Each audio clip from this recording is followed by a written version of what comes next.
be with multiple women, and one woman or a wife can be with multiple husbands in today's society among consenting adults. And what impact do these people have when they're involved in such relationships?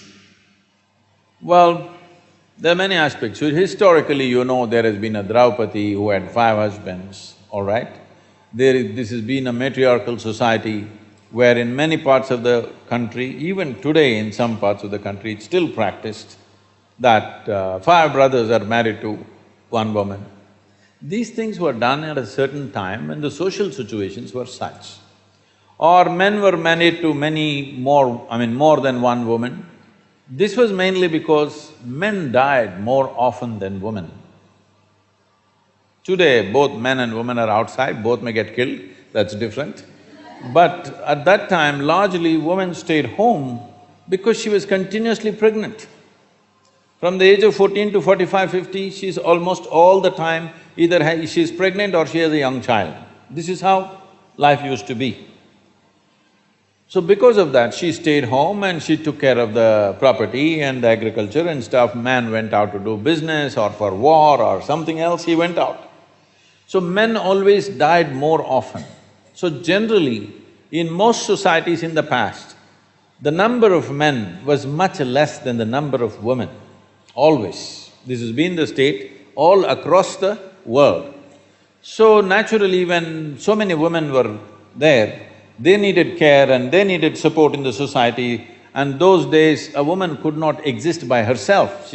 Unless she's protected by a male partner, it would be very difficult for her to exist by herself because she would be exploited in so many different ways. So always they attached themselves. So naturally a man ended up having 2, 3 women because the population ratio was like that. But now largely it's leveled out. If some individual does it, it's not an issue, but if that becomes a social norm, then how do you decide somebody has whatever, multiple wives, and how do you decide somebody has no wife? This will become a social, collision, it'll become lot of problems in the society because we may act civilized. I'm very particular, I'm very clear about saying we act civilized, but when we are denied basic things that we need, all our civilization evaporates and we will behave like animals. Yes or no? So, when fundamentals are denied, people will go clashing. So that's not going to work in today's world. And above all, the woman's condition will become very bad. Those days there was no dearth, if you had land, it was okay. You had 5 wives, it doesn't matter. You had 25 acres, it was good enough, everybody ate well and that's about it. But today our requirements are not just about eating, it's about many things. So that kind of thing will lead to lot of complicated situations in the society. It's better to stick one-on-one and anyway, forever people have been doing their own things beyond the legal relationships. Things have been happening in the societies. That involves a certain risk. Somebody who is willing to take that risk, that's for them. But others will live within the legal format. It's a balanced society. If you're asking this question in a more existential way,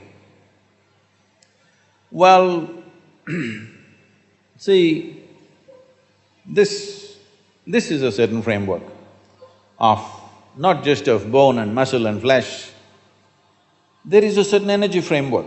Only because of that, it takes in a certain form. See, if you eat mangoes every day, and let's say a cow eats mangoes every day, at some point will you or the cow get confused whether you are a cow or a human being? Or will the cow get confused? Such a thing never happens because there is a clear-cut inner framework to which flesh and blood is added. But there is a framework, an evolutionary memory framework is there, it never gets broken, isn't it?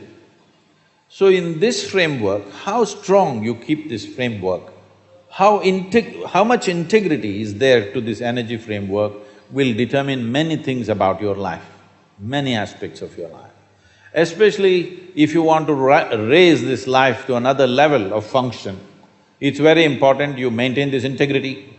This is why, irrespective of which religion, which spiritual process, if people want to raise them till to a certain point, first thing they will talk about is becoming monks or brahmacharis or sannyasis, because the idea is to create such a level of integrity that this is a whole life by itself, that it doesn't lean on anything else for support, either for physical well-being or emotional well-being or psychological companionship. It doesn't lean on anything, it stands by itself because you want to take it somewhere else. If you want normal function, these things are not necessary. Now you want to become a rocket which breaks through a certain dimension of space. Now you need to be in a different level of force and integrity, otherwise it'll crack up. So you don't want to open your body to anything, and especially opening to multiple partners has its own negativity in that context.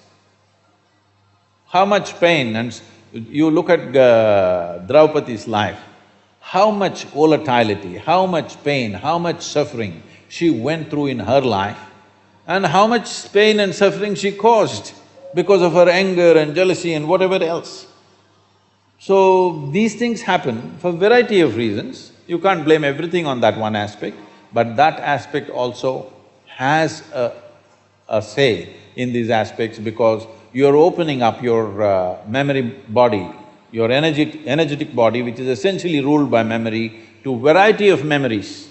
This will cause a whole lot of turmoil within the system, which could affect that life and many other lives. So Draupadi's life is in a way a sample for that. It's not an absolute. This is not an absolute, but this has an influence.